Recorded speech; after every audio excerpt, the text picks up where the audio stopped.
Are you looking for the best electric scooters? In this video we will look at some of the best electric scooters on the market. Before we get started with our video, we have included links in the description. So make sure you check those out to see which one is in your budget range. Number 1. Navee ST3 Pro.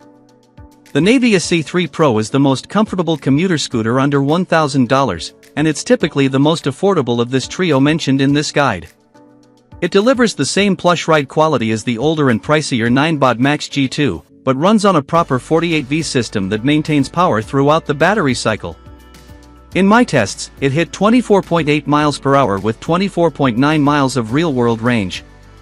That makes it the fastest of these three commuters, though acceleration is slightly more forgiving at 3.98 seconds to 15 miles per hour, which actually makes it feel more refined in traffic. The dual suspension, front and rear, is just beautifully tuned. It soaks up rough patches without feeling bouncy or vague. Combined with 10-inch pre-sealed tubeless tires, the ride quality is genuinely as good as it gets. The disc and drum brake combo is a nice balance between stopping power and maintenance. You get strong, predictable braking with less upkeep than dual discs. Build quality feels solid throughout, with turn signals, cruise control, IPX5 water resistance, and GPS tracking through the app. At 55 pounds it's the heaviest here, and the 23-mile range can't match the VX2 Pro's marathon capability. The reg-in braking also isn't quite as smooth as Niu's implementation, though that's really nitpicking. But if ride comfort is your top priority and you want the most forgiving, refined commuting experience under $1,000, the ST3 Pro delivers luxury-level comfort at a working-class price. It's proof that you don't need to spend Segway money to get Segway quality comfort.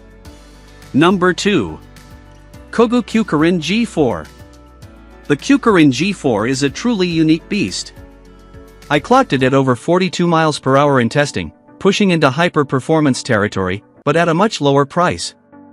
Its powerful 2000W motor and 60V system provide fierce acceleration, 0 to 15 miles per hour in 2.72s. The plush suspension and big 11-inch tires actually make it feel reasonably stable at these speeds, on the newer, refined versions. Range is adequate at 28.5 miles. But, and this is a huge but, the scooter is extremely heavy, 81.5 pounds, and portability is essentially zero due to the lack of a good folding/carrying mechanism. Lifting it is a serious challenge. This makes it a non-starter for almost anyone needing to carry their scooter. Seriously consider this only if you want that raw speed for a low price and have ground-level storage where you can just roll it in and out. Number 3. Gotrax G4. It's available in several different power levels, but for the purpose of this review, we're focusing on the entry-level model, which is the 500W single-motor version, which is available for around $569. Generally, commuting scooters tend to have around 250W 350W of power, so Gotrax's 500W motor is a step up, and is a good option for heavier riders, up to 264 pounds, and those who live in hillier areas. Personally, I prefer a scooter that has a top speed of 20 miles per hour or more. So many scooters are limited to 15.5 miles per hour, and it just feels too sluggish. But the Gotrax G4 hits 20 miles per hour quickly and easily. For reference, I weigh 187 pounds. Dual motor versions of this scooter are available, so for riders who need something more powerful, you can go for the dual 500W or dual 650W motor option. Something I really liked about the G4 is how comfortable the footplate is. The grippy tread makes you feel safe in all weathers.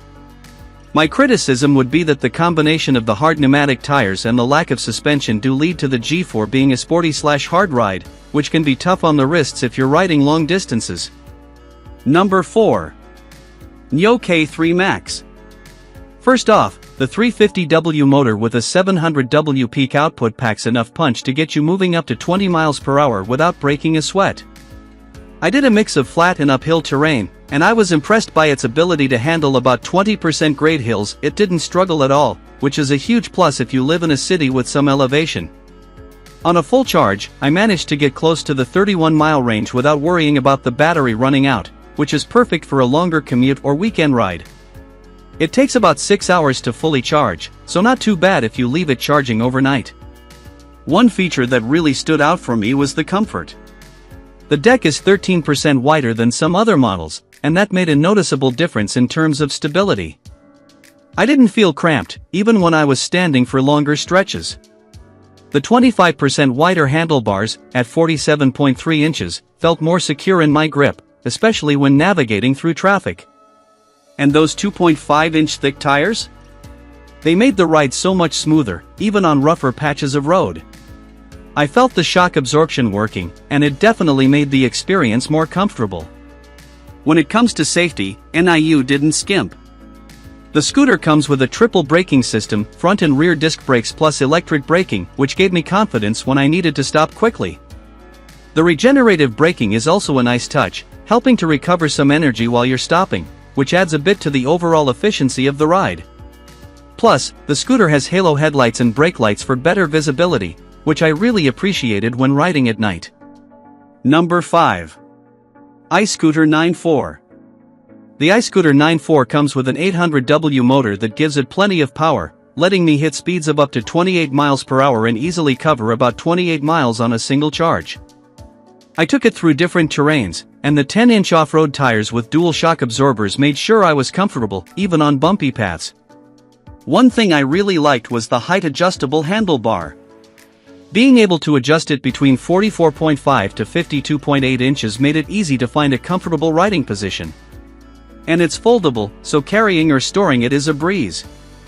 However, at 51 pounds, it's a bit on the heavier side, so you might want to keep that in mind if you need to carry it around a lot.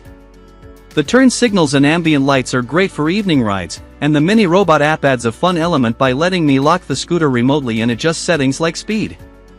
If you're in the market for something that offers power, comfort, and practicality, the iScooter 9.4 definitely delivers.